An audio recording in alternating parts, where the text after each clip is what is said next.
Hey there, Dave here, along with Chris and Jordan. We are Dumb Money. Welcome to Dumb Money Live. Stocks have crashed to a 22-month low. We are at our lowest levels since November of 2020. The Fear and Greed Index is at extreme fear right now. Inflation still running pretty hot. 8% is a 40-year high, but unemployment is at a 50-year low. The Fed says that he's going to keep raising rates until the job is done. So that means pain for stocks, and people like me who have never looked at bonds have started Googling how to invest in bonds. Did you see that the one-year treasury is paying 4% right now? You can get 9.62% on an I bond, which is insane, but not very helpful since you can't really buy many I bonds.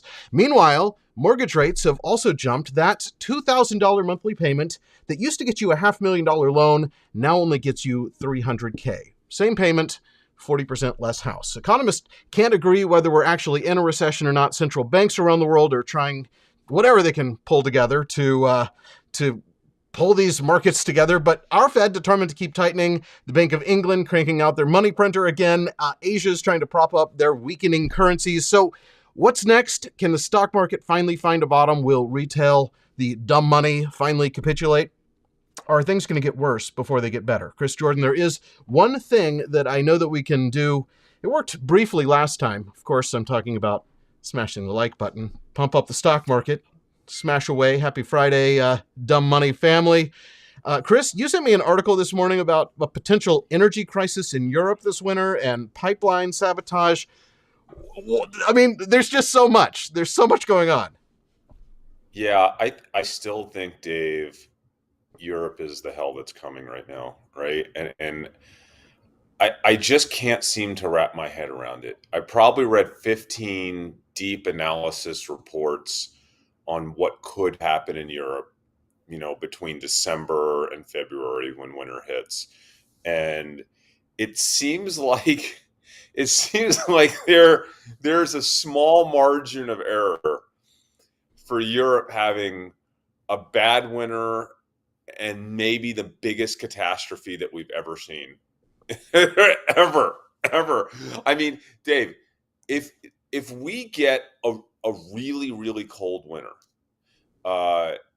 in Europe, it's possible that they just will not have the means to maintain their industrial production across any of those countries. And they're playing around with solutions right now. And you guys have probably seen in the news, they just came up with their first kind of patchwork measure to work together to essentially tax energy that's locally made and to essentially more or less basically cap all the pricing, right? So basically you can't price energy that's being produced right now in Europe above a certain level. And if you do make over a certain profit, they're basically going to tax it at, I think, 33%. And they're redistributing that money to people to kind of, keep their energy costs within reason, going up 30, 40, 50, 60%, not going up 3, 4, 5, 6, 10x, right? But they can't do that for industry, right? They're doing that so that they don't have people rioting on the street. The problem is, there is no solution that I can find. And Jordan, you let me know if I'm wrong. There is no solution that if they have a super cold winter will prevent all of Europe from essentially completely shutting down, okay, come December, January, because you cannot import enough natural gas because they don't have the terminals to even convert enough natural gas, right? Liquefied natural gas back into natural gas. They don't have the capacity to do anything for at least probably 12 months, 12 to 18 months, right? They can't get their nuclear online quick enough. Renewables just aren't enough to power their commercial and industrial production through the brunt of this winter. So as far as I can tell, the only thing that can be done is to essentially shut down all production in all those countries at some point this winter. And if that happens, hell is coming for everybody, because Jordan, do you get what? Am I crazy, dude? Is there a solution here Yeah, that so I mean, when you're bringing up nuclear and things like that, the problem here is the seeds were sown, a decade ago, by, wanting to back off from nuclear. Basically, society as a whole, especially in Germany, just said no, we're not doing nuclear. And then again in Germany, wanting to, rely on Russia for natural gas, right? And so, I don't. Scrambling now is just not going to help the situation. but But yeah, Jordan, the kicker was always in the worst of all worst case scenarios. One or more countries can fold on Russia, right? And then just start buying that gas again. The problem is with this explosion that happened, a week ago, dude, that just whoever did it, whether Russia did it, whether it was just like conspiracy for the US to do it so that nobody can fold on Russia, or whether it was just totally random. It really doesn't matter yeah, at this point it doesn't matter. because now The you problem is you can't can't fix that overnight. stuff very What? quickly, right? And so even if they do fix it, I mean, it's a big problem. Just letting seawater into those lines, I'm not ruins. sure that it can be fixed in short Right. order from what I'm Yeah. reading. I'm not Yeah, sure that that's it what can. I don't think so. Because you've got corrosive Is effects from anybody seawater. factoring that in? Like, is anybody? This is like a big deal, right? Like, It's a huge deal. Chris, Well, it's a you've just now and- stressed me out more. I've already been stress level 8. You just took me to a 9. Well, and so here's the thing that we're not talking I about. didn't need The this. strong dollar is making this even worse, right? And so you're having these countries basically have to sell their U.S. bonds, which are dropping in price, to be able to pay for things with a stronger dollar, so things are more expensive. And so people are burning through, these countries are burning through funds. It's not a good situation. It's a debt crisis also. well, okay. So there's a couple. Yeah, there's all kinds of like linked issues here. One being, yes, the U.S. dollar. I mean, if you're an American company and you sell anything in Europe right now, you're having to convert that revenue back into US dollars, so you're actually earning Well, not less. just that, but you're having to sell your bonds to be able to do that, right? And so you're selling your bonds at a depressed level with rates as high as they are. So it's like a double whammy.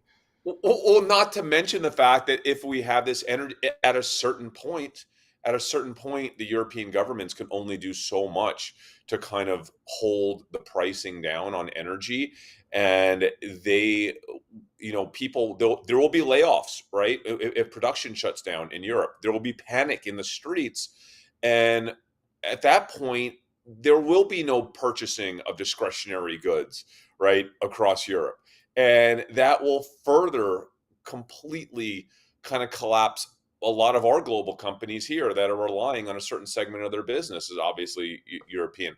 I just think there are listen, I'm like a broken machine. I say the same thing over and over again. There are way more questions than answers. If we know one thing about our market, guys, it's that when there are huge unanswered questions and when it's unprecedented, and guys, this is unprecedented. There are many analysts that are saying that this is worse than the 1970s oil crisis, because at least then it was just oil. Okay, now it's everything over there. Like, there's not a single solution to this that I don't think anybody can conceive that will potentially allow us to get through December, January, and February, and this is a big if, right? If we have a really cold winter, or just a cold winter throughout Europe. There's no solution. I don't see how the market recovers in any meaningful way until we start to get some answers. And what could the answers even be? Jordan, what at this point, other than a nice warm winter, right? Where we're like, hey, like, we're kind of okay. Like, we can just kind of battle our way through, and some resolution with Russia, or the pipeline is fixed, or hey, they finally start to vote in measures to say we're going to expand our imports of natural gas. We're going to increase our ability to take in more natural gas, and we're going to start signing contracts, because honestly, there is an incredible amount of natural gas all around Europe, right? It's not just the US that can export.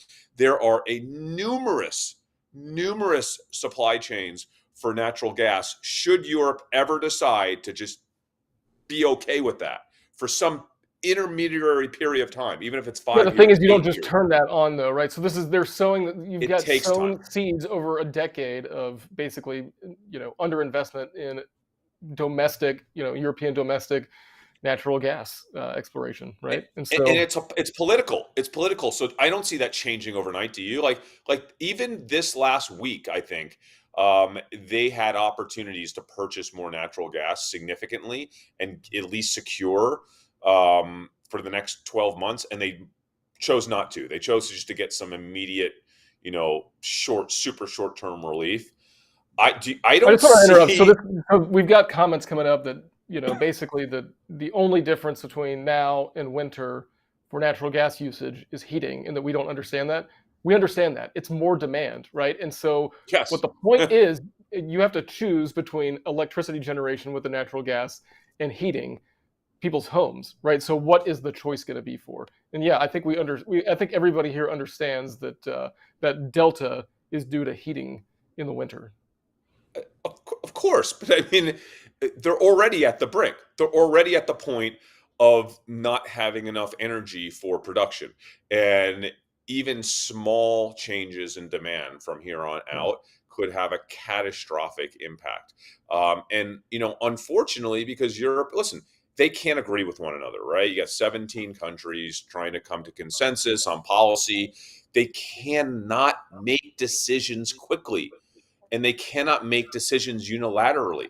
And even if they make decisions, not everyone is going to necessarily Well, comply. different countries have different demand curves. Different countries have different storage, on hand, and so it's a complicated situation, um, in that every country's going to It's have to deal with it in their own right. It's not just, you can't just blanket say Europe, even though obviously it's a bad situation for all of Europe. But yeah, it's undetermined just how bad it's going to be over the next 6 months. All I'm saying is that we don't know.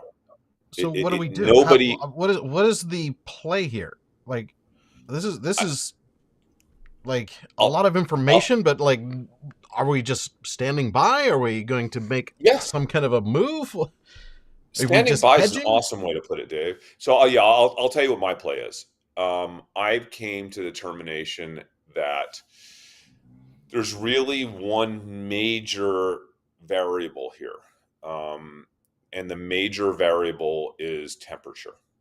And I think this comes down to weather. I So it's think going to be this a weather comes. play. I think it comes down to weather play. I think we're at a point where European equity prices have come down so much that if you look historically, when equity prices in Europe have come down this much, there's been with I think one major exception, I think, being the financial crisis, right? They snap back like double digits. I think I was reading like 14, 16% over the following 12 months. So historically, they're way, way oversold. So it's not like there's an obvious play to short Europe right here, right? It's a dangerous play, right? It's a dangerous play. That said, I do see a scenario where this potentially gets worse to the point of panic, right? Till we have an actual short-term market crash in Europe, right? Due to panic that's probably caused by an extreme weather situation, that it actually gets dangerous for people because they have to figure out how to regulate what power they have, and essentially industry completely shuts down.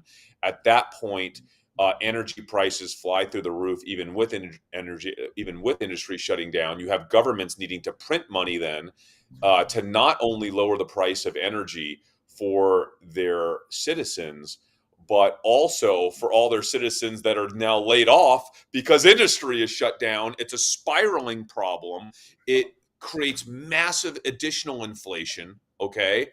And I just think there's way too many questions. I think I can see a potential massive anomaly downside happening in Europe at some point this winter. I'm not saying it's going to happen, but I think it's definitely in the cards. So as long as that's in the cards, I'm not taking my hedge off. My account is hedged right now I believe I technically have more money short, just as a short, than I have long, and I'm still Really? losing some money when the market's down, right? Like I still lost, I think, a minimal amount of money yesterday, right? But it was, oh my gosh, Mike, if I weren't hedged yesterday, I'd be in total collapse, my account. So I'm gonna maintain that over the next few months. I've been saying this. Have I not been saying this since like March, like Yeah. February, March? Like I'm just not playing macro markets. I wish I would have played them on the short side, like net short, but I didn't. I am going to continue this model of my account is essentially neutral. And the more exciting news to come out of this is I wanted to reveal to both you guys, I haven't told you this. Um, Over the past, I would say 8 or 9 days, I have gone so deep into social arb trading. I think I've been up most mornings till like 2:30, 3:30 a.m., just literally diving so deep. In I think I found like 6 or 7 social arb trades for this quarter. They're all long trades. Okay, they're all long trades, and that's what's Well, ironic. when the So market's hold on, doing let me this, finish. how in the world do we pull off a social arb trade You when go long the Okay, short, market Dave. goes You go up long 5% short. one day and down 10% the next? okay. Well, let You me go say. long short. So if it's like a retail trade, you short the XRT in combination. I'm That's not. that's what I would do. But okay, but I'm not. But Jordan, the problem is, I want to go really long on these trades. Like I want these to be Then you can levered. balance it with a short on the other side, right? Find something to short against it. Yes, I'm already massively. I only have so much money in my account. Is the problem? I'm already fully levered on like my margin to short my entire account for protection because I don't want to take my gains, right, for tax purposes. Here's what my plan is. I'm going to attempt to replicate exactly what I did with the Lululemon trade. For those of y'all who don't know, we had a massive trade on Lululemon. We had a show on it. I generated over 3x, mid six figures trade. I made 3x on, and I was in that trade for 18 hours. Okay, so I was in that trade for 18 hours. I got in that trade the day of earnings, and I got out that trade. Excuse me, or the afternoon before earnings were reported, and I was out of that trade. I think 2 or 3 hours into the next market day. It worked really well. As we can see, Lululemon has lost all those gains. So like I'm more proud than ever that I stuck with that strategy of I had information. I thought they were going to blow out earnings. I had no idea what was going to happen up until the day of earnings because the markets, and I have no idea what was going to happen starting a day after earnings because of the market. And so I decided not to participate in any of that. I'm going back to just trading earnings, meaning that I cannot enter these trades until more or less like 12 to 24 hours, maybe in some cases 36, 48 hours before earnings, meaning that we can't have shows about these trades until 24 or 36 hours before earnings. And I can't really reveal much because I don't enjoy revealing what I'm working on because then people are going to mess with it. It will leak to hedge funds. I know it does. I know there's hedge funds that watch this show, that watch me. I don't want to expose them to what I'm working on before I enter the trade, right? I'm not going to do it. But we will reveal all of them. I promise. Every single one of these trades will be revealed on Dumb Money first, probably in the Dumb Money Discord before our show. And then I'll reveal them here. Because, guys, I want to tell you something right now. I'm so freaking excited about these trades. I'm not going to say what companies, but I'm going to tell you essentially what I'm seeing.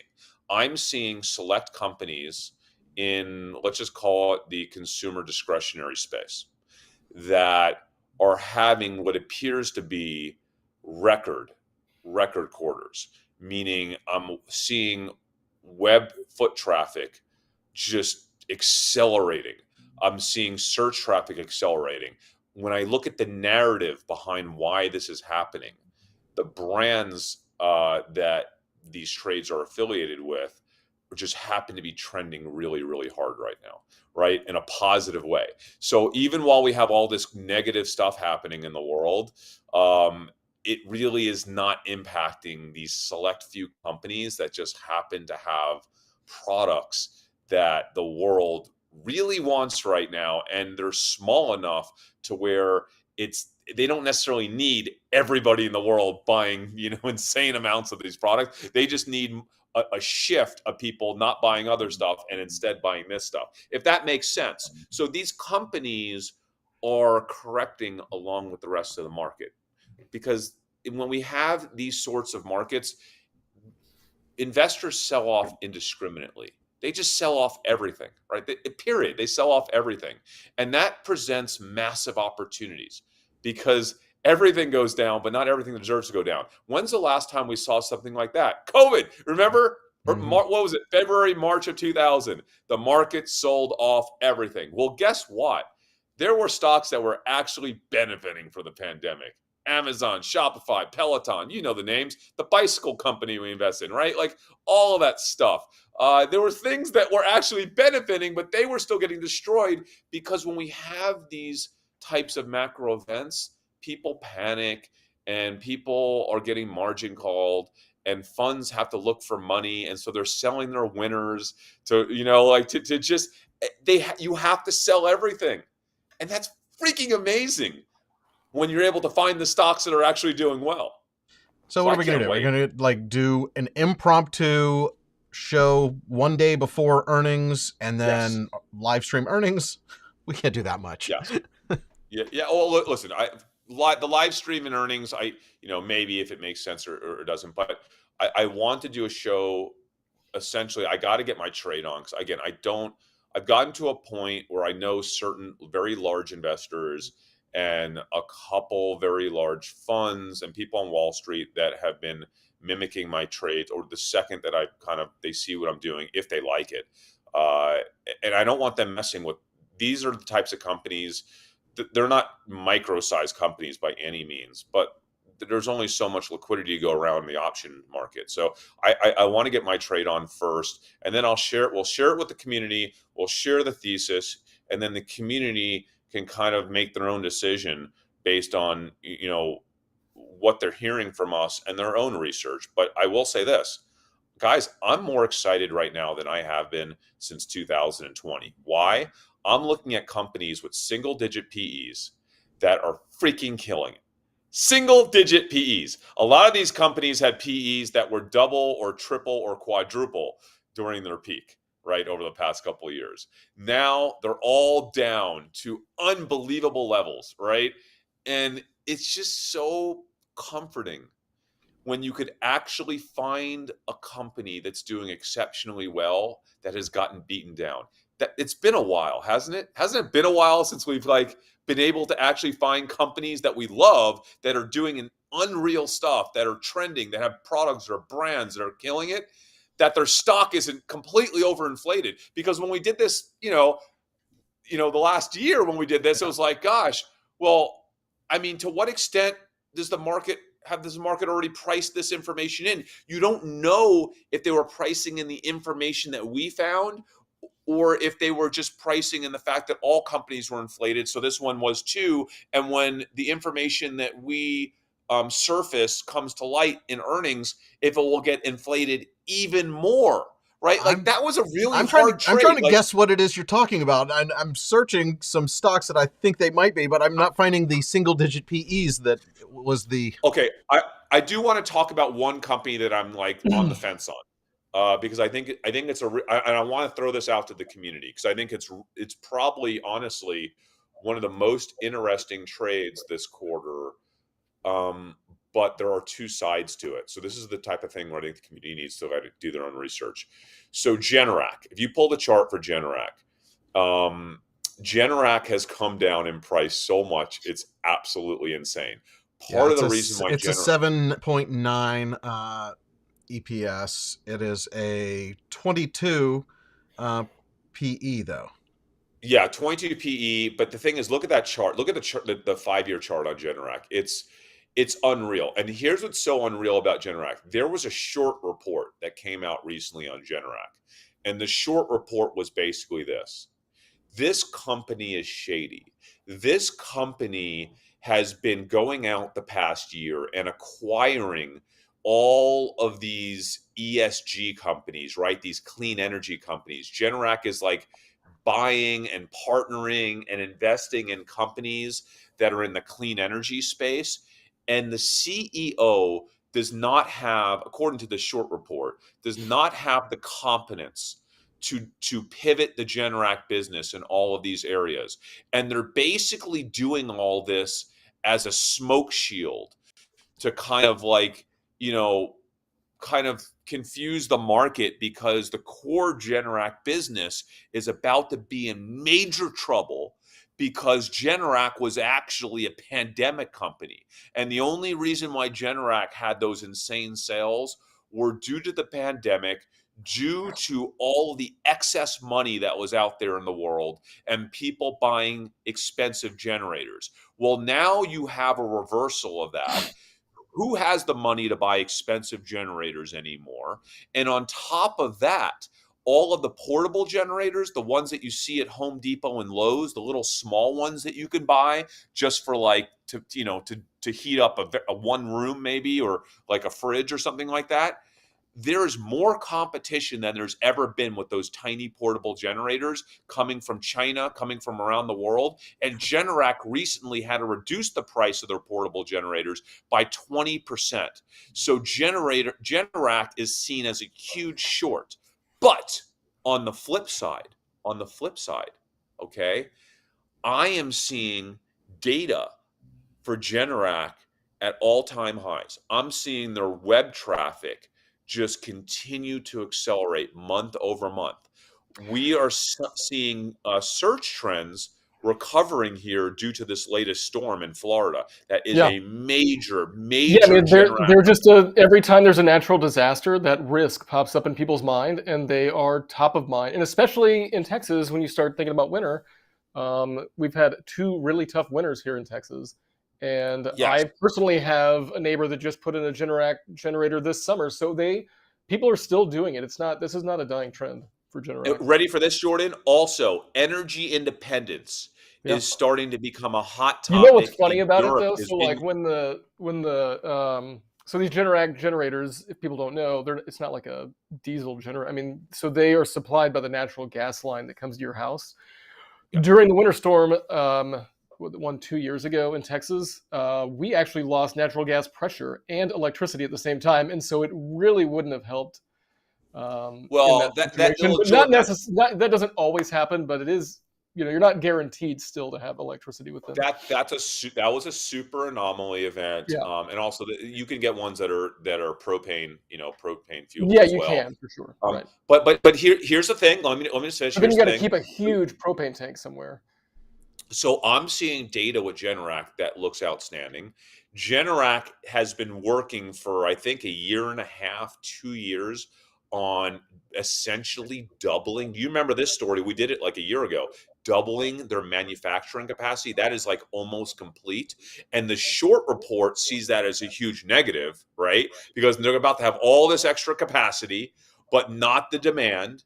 Where if you believe the demand is there, it's an enormous positive that Generac is about to produce more generators by a wide margin than they've ever been able to produce. The data that I'm looking at appears to tell me that it's there, okay? That the demand is still there, regardless of the economy and all this stuff happening. Also, there's another thesis related to Generac that is super interesting. Jordan, I want to get your opinion on this. So the thesis is Generac, part of their business that's not sexy, that nobody talks about, right? Are these commercial generators, right? These huge generators, right? That basically have like train engines or something like that. Like it's absolutely insane. And those generators have been growing at a really small clip. So it's like a very slow growth business. They've been in this business forever, right? But all the talk about putting EV stations across America, in rural areas across America where we don't necessarily have enough electric power for all these EV stations in really remote areas, that they will need these large and they have been buying these large Generac power converters to essentially produce electricity with gas, right? And so they're highly pollutant, right? They're terrible for the environment. But the bottom line is, if you're in a rural area and people that have their Teslas and they have all their EVs, they want to go to natural parks, they want to go to areas of the country, and they need to have EV stations everywhere. That there's a massive cycle that's going to last years, and Generac is companies that can produce these insane generators that are going to have to be put all around the world, all around the country, to actually make energy for these EV stations. That's kind of another whole thing, okay? But energy CX is saying that's insane that all the EV stations are on the grid. That is not true. The EV stations are supposedly not all on the grid. So they're already, from what I understand, this has already been driving Generac business the last 18, 24 months, right? From what I understand. So first of all, when you say something like all, it's never an all, right? Like, what do you mean all? Yeah, I mean, anything you see, like any EV station that's in a metro area is going to be tied off the grid. We're not talking about metro areas. Yeah. I'm not. We're talking about deep rural. We're trying to put EV that stations. might be the case. I don't know. I've never. I don't know about that. Here's the press release from Generac. They did unveil their new charging solutions for utilities and EV owners. Yeah. So again, it's a thesis. The community could poke holes in the thesis. Okay, great. Please poke holes. But it's a thesis that is going to drive a huge division of Generac that is probably not really appreciated. But I think the bigger thesis for Generac is just the continuation of this concept of energy independence. It's in many cases might even be irrational. But I think 5%, I think Generac had something like 5% of single family homes have access to a generator, which sounds like a lot. But I think most of them are in a very... I would not peg that at 5%. Well, I think, Jordan, the majority of them are in a very small area of the Northeast. Or does that like include like little battery backup solutions that they do or something like that? Probably. Yeah, that's not all these like natural gas installations like you have. Correct. I do want to read a text. I do want to read a text because this is kind of what made me kind of look back into Generac again, because my buddy Ryan, who's a fairly large builder here in Texas, did text me on September 21st, who do you use to install your generator? Because he's having clients asking him about whole home generators, and I told him who we use and stuff. But like I was like, man, this generator, it's still going on. Like the search traffic is still there. The web traffic is going to generac.com is. Well, just think about all of the crazy natural events that we've had between Texas and over the past 2 years in the Midwest this year when they got crazy flooding. It's always an issue. Jordan, what I'm saying is, specifically, he's building in Texas, and Texas energy grid has failed before and they haven't done much, if anything, to make it better. They've done nothing, right? And so but guys, like I said, Florida, right? Like this whole incident in Florida is going to be another kind of tailwind for Generac. The weird thing about Florida is, do these? I mean, obviously, I guess if you're flooding, then it doesn't matter anyways. But the grid being knocked down. We're in a situation with Generac. It's going to go one way or the other because this manufacturing is coming online, guys. It's coming online. So Generac is either about to really continue to accelerate their revenue next year and beyond, or this short report is accurate and there's some shady things happening at the company. The acquisition. Do you know who wrote I need to read the short report. Do you know who was it? Who was it? I'll text it to you. I don't have it offhand, but it's like if you just look at generator short report. I followed up with the short guys. It wasn't Hindenburg or any of the big guys. I think it was one of the larger ones. Yeah, it was not them, but it was one of the larger ones. But from what I understand, it was very well written. Very well. I read it. I read the summary of it. I didn't read the whole report. I read the summary of the report, and the thesis seemed. Was it Spruce Point Capital? Yeah, Spruce Point Capital. Spruce Point Capital. There it is. But what I love about this is they laid out a short thesis that might but has definitely contributed to bringing down this company.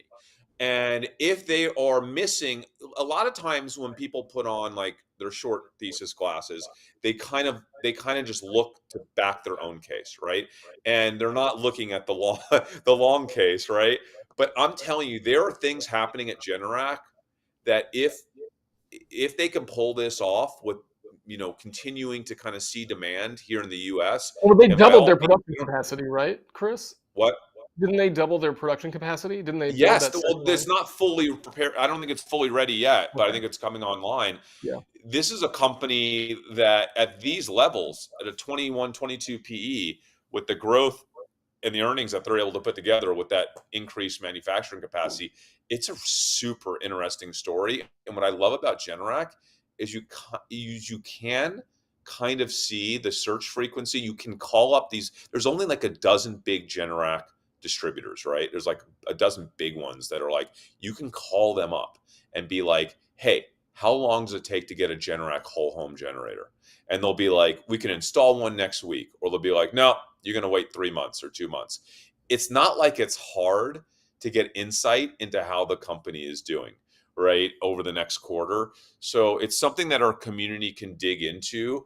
I think there might be some areas of their business, like portable generators, that perhaps, yeah, they're having to lower their prices because there's a lot of competition from Asia. Um, at the same time, if there's a ton of people going for those in places like Florida, it could all even out. I'm more focused on whole home generators, their larger generators, and also these commercial generators, the industrial generators Yeah, that because I they're think. doing more than just generators too. They're doing solar, they're doing storage solutions. They're like But that grid that's division the that I saw the press short. release. That's But that's all that's new to the me. I part. But that's the part that the short report says is smoke and mirrors. They're they're not. It's not going to contribute to anything. In fact, that was the warning that Generac had this last earnings, I believe, was that due to margin pressure because they considered these companies startups and they weren't going to really be able to deliver on earnings for longer than they anticipated. Well, the short report basically says, well, hold off. The average age of these companies that you're investing in, partnering, and acquiring are 15 to 20 years old. They are not startups. Well, I think Generac would come and say, well, you know what? This kind of this space in energy, in clean energy, even if these companies are 10, 15, 20 years old, it's still a new space. It's an emerging sector, and it still should be treated like a startup. So I kind of see both sides. Like I see both sides, but I don't think that you need to even worry about that piece if you're Generac. I think if hey, Generac keeps delivering on their standard products, they'll crush it the next 2 years. they're I don't. I'm citing a not in it. YouTube channel for some of the research here. Solar Wait, Surge who's this? YouTuber. This is in the short report. The Oh my gosh. Oh, the you're most kidding me. viewed video comparing the Tesla Powerwall and the Generac Power Cell. And they're saying the 7.7 thousand likes are a key indicator that this is a serious report.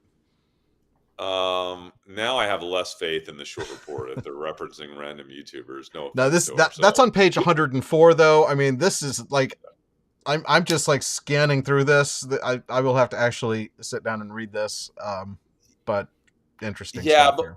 it is interesting, but 104 pages seems too long for a short Oh report. no, that was where that Like was on. The total report is 100 and there's the last page. It's just a picture. 144 pages.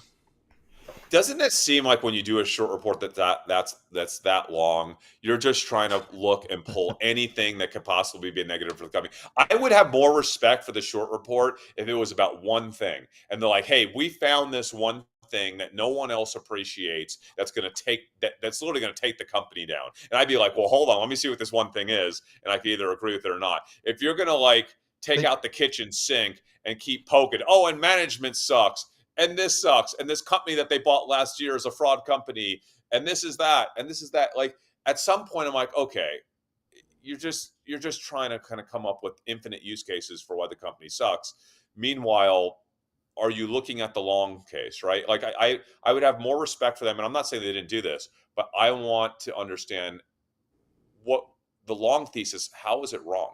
Like I'm continuing to see demand. I think the only thing I've read there in the summary, at least, is that it was a pandemic company, and this demand can't last, and it won't last with an economic downturn. People are not going to spend $5,000, $20,000, in my case $35,000 on a whole house generator when they're laid off, when they're hurting, when it's just a totally different environment. And they Yeah, might be right I think about that's a that. mistake, right? Look, I think the guy that's buying this thing is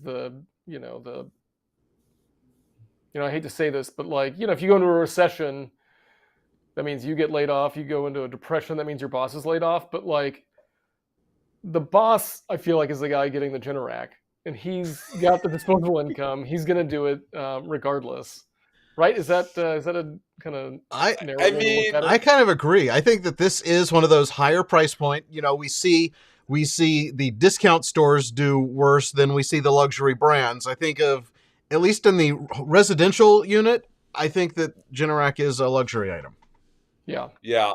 Listen, I don't know. I'm just saying this is one that I'm not trading actively right now, but I'm keeping an eye on, because if there is another one or more really big storms this winter that again contribute to that tailwind of Generac demand, like that could be enough for me to be like, okay, I'm all in, dude. And I'll start calling Generac dealers, and I probably should start doing this now.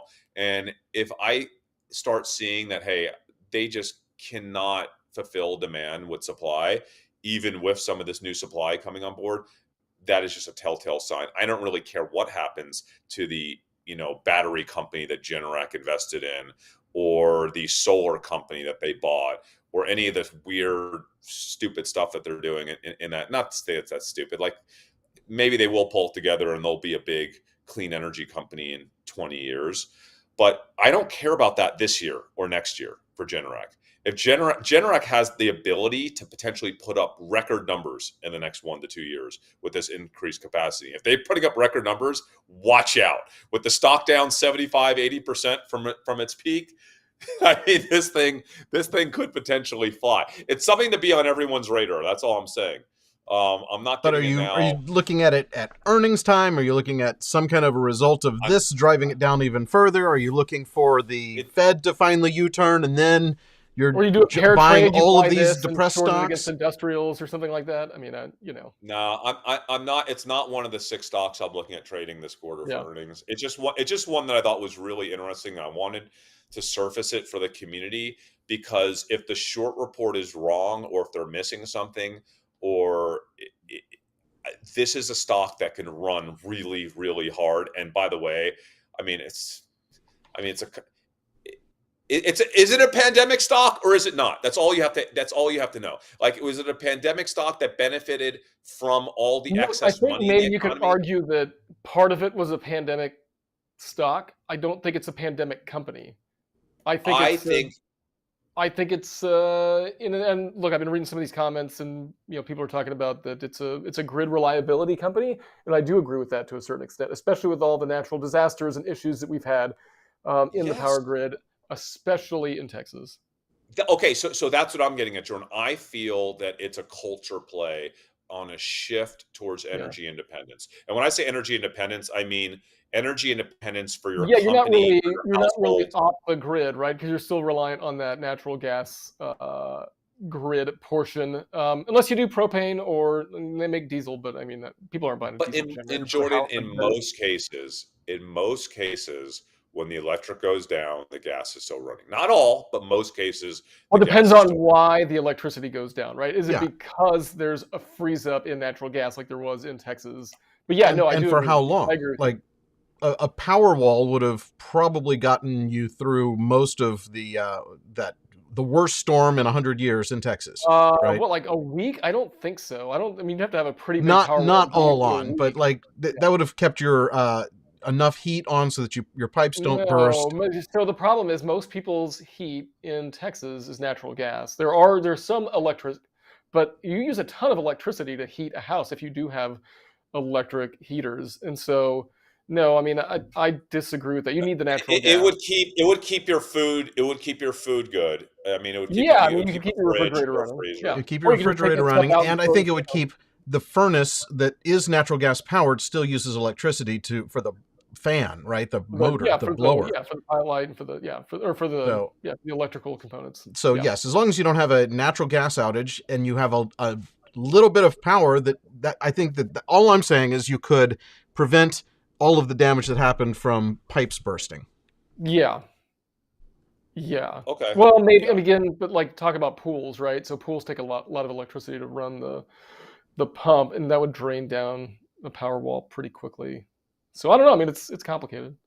But here's the bottom line: people want energy independence. It's a luxury, but it's something that people want. And the more people in your network that get a Generac, it sells itself. It sells itself, because when someone has it, they're like, "Oh, I have a whole home generator." "Oh, really? How's that working out for you?" "Pretty awesome. Remember when the power went out? We were totally good. We were watching Netflix. We were good. We had our fire going. We were heated.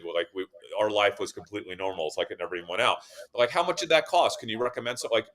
I'd like to do that. And it just sells it. You don't have to run commercials. You don't have to advertise. It just sells itself. And Generac literally like owns that whole home market.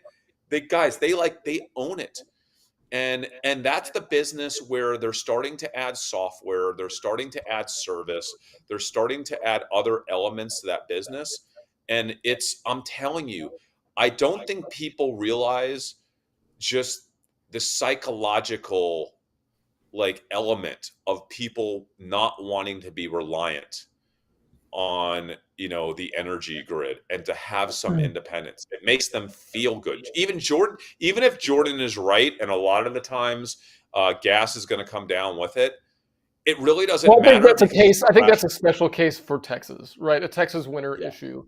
But no, I mean, so like if you talk about like the hurricane, that has nothing to do with gas supply. By the way, Jacob Strange, thank you so much for pointing out. I have not looked at our old moissanite play, CTHR, in a while, but he says moissanite and lab-grown diamond are continuing to trend on Google search. I don't know that that's true or not, but okay. So I want to say how did I get to the point? Yeah, that's Charleston Covard. I finally did sell that thing a while ago, thank goodness. But by the way, we were in on the front end of that run-up on Charleston Covard. That was one hell of a trade. Hey, you know what? We saved I've got a good friend. I won't tell you who it is, but they lost their engagement ring, and so instead of going and buying a full diamond, they bought a generic, like, I hate to say fake diamond, but like a lab grown or a moissanite or something like that, and saved tons of money on the replacement. I'm super proud of that. I just think diamonds are such a waste of money. That is so awesome. Such a waste. That is so awesome. Guys, I have to go here in like 5 minutes. I have a meeting that just started. Well, I want to say something. Before we end this episode, I want to say this. How did I come up with the 6 stocks that I found? Okay, for this quarter that we will talk about on Dumb Money shows and over the next 4 to 6 weeks. I have been probably spending 3 to 4 hours a night, like I usually do, essentially searching every single TikTok comment, right? Everything that's trending. But what I've also been doing is just going through every single company and pulling Google search trends on their big brands, on their products. I also have access, as everyone knows here, to web traffic data that goes back a couple of years. So I can see year over year data going back to 2020 for web traffic. And I've been pulling literally, when I say thousands of charts, thousands and thousands of web traffic charts, looking for anomalies. And I'm seeing, I probably checked 500 companies. And of the 500 companies, I found 6 or 7. So I was like, oh my goodness, they're still popping right now, even though their stock is going down like everyone else. Like, they're popping in terms of search trends for their products and brands. And the web traffic is continuing to shoot up over the course of late August and September, and we'll see if it continues over October. Then when I research, okay, why are people searching for these brands? Why are they going to these websites? I'm looking at articles about why consumers are loving this particular brand. I'm seeing fashion articles about this certain brand popping. So it's really fascinating. Then I'll start to go into TikTok and I'll read comments about what people are saying about these particular brands to start kind of building that narrative thesis around what's happening. So it's not just like a weird data anomaly.